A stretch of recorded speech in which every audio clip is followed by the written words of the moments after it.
Kebakaran melanda pasar induk Kramat Jati, Jakarta Timur pada Senin dini hari. Ya, guna memadamkan api sebanyak 19 armada pemadam kebakaran harus dikerahkan ke lokasi. Saat ini dilaporkan api sudah dapat dikendalikan dan tengah menjalani proses pendinginan. Namun belum diketahui berapa jumlah kios yang terbakar dalam insiden ini.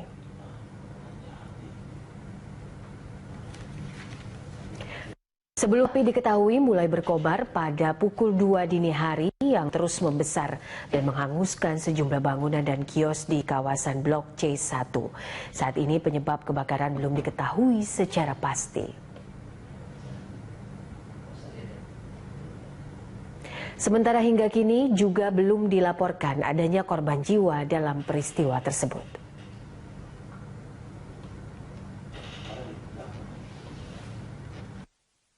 Pemirsa, kebakaran yang melanda Blok C1 Pasar Kramat Jati, Jakarta Timur berhasil dipadamkan oleh petugas pemadam.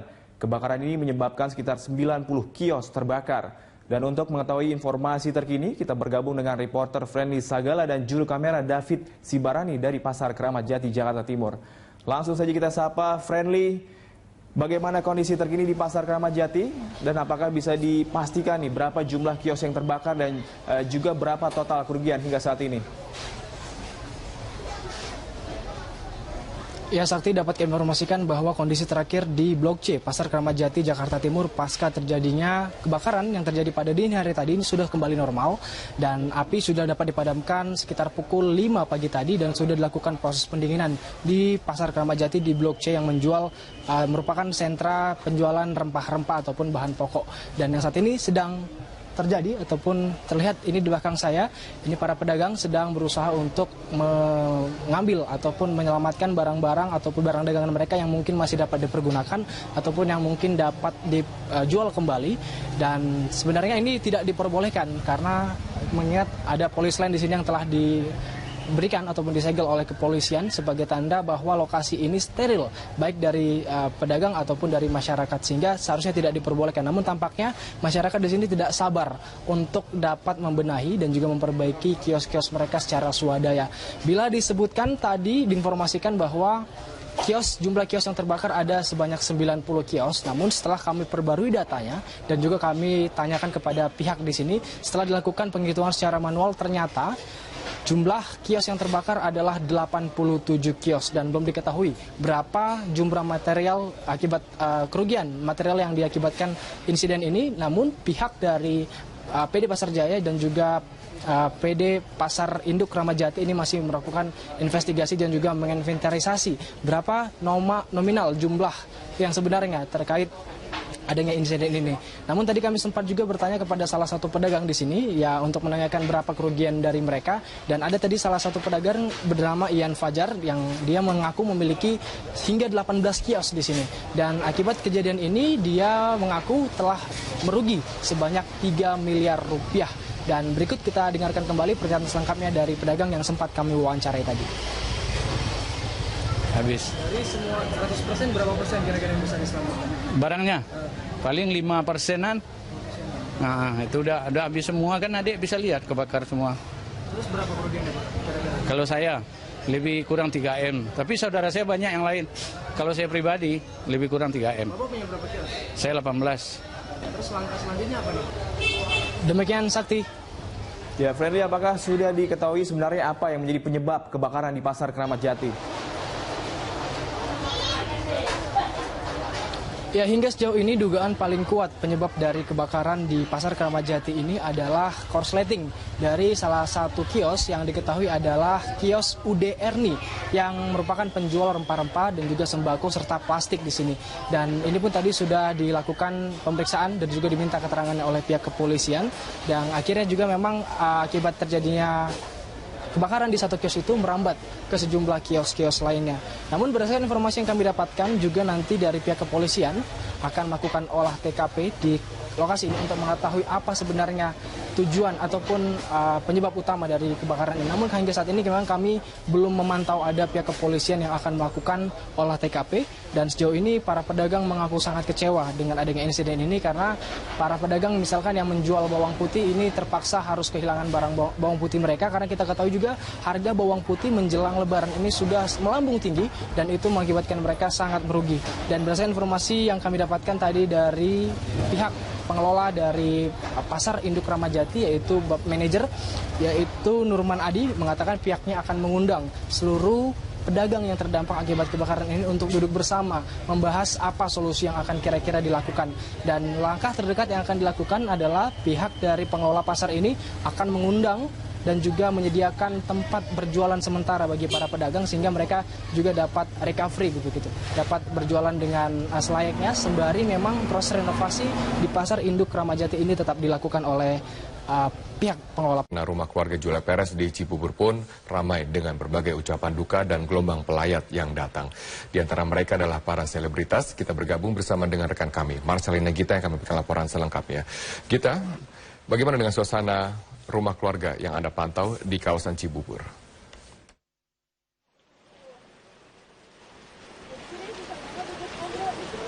Ya Robert, untuk suasana di rumah duka Yulia Rahmawati atau yang dikenal dengan Julia Perez saat ini masih belum terlalu banyak aktivitas karena pihak keluarga tadi juga kami melihat baru saja tiba di rumah duka setelah tadi melangsungkan pemakaman dari almarhumah Julia Perez yang berada di wilayah Pondok Rangon, Cipayung, Jakarta Timur. Tadi kami melihat ada adik dari Julia Perez yakni Anggi yang baru saja tiba bersama dengan keluarganya di rumah duka. Namun pada saat kami ingin mengkonfirmasi kepada adik dari almarhumah Julia Perez, adik Julia Perez ini Anggi masih belum bisa memberikan keterangan kepada awak media dan saat ini tengah berada di dalam rumah. Begitu juga dengan keluarga almarhumah Julia Perez juga saat ini baru satu persatu kembali tiba di rumah duka karena nantinya setelah Ba'da Isya akan dilangsungkan tahlilan untuk mendoakan kepergian dari almarhumah Julia Perez.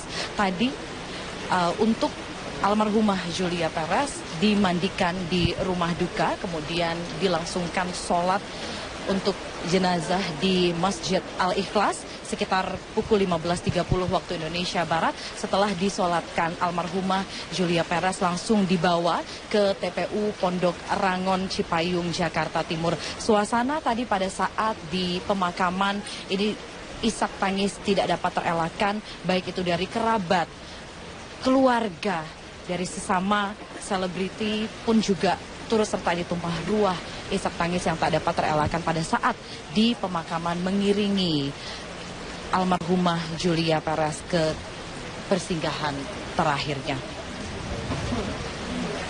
Robert.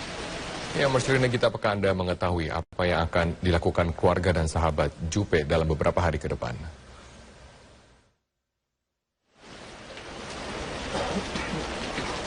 Ya, informasi yang kami dapatkan sejauh ini bahwa nantinya pada saat Ba'da Isya akan dilangsungkan tahlilan.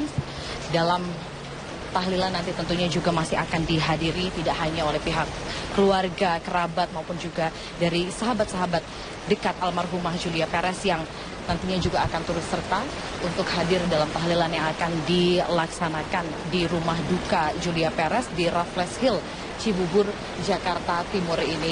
Tidak hanya itu, nantinya tentunya tahlilan selama 7 hari ke depan ini masih akan terus berlangsung untuk mendoakan kepergian dari almarhumah Jupe.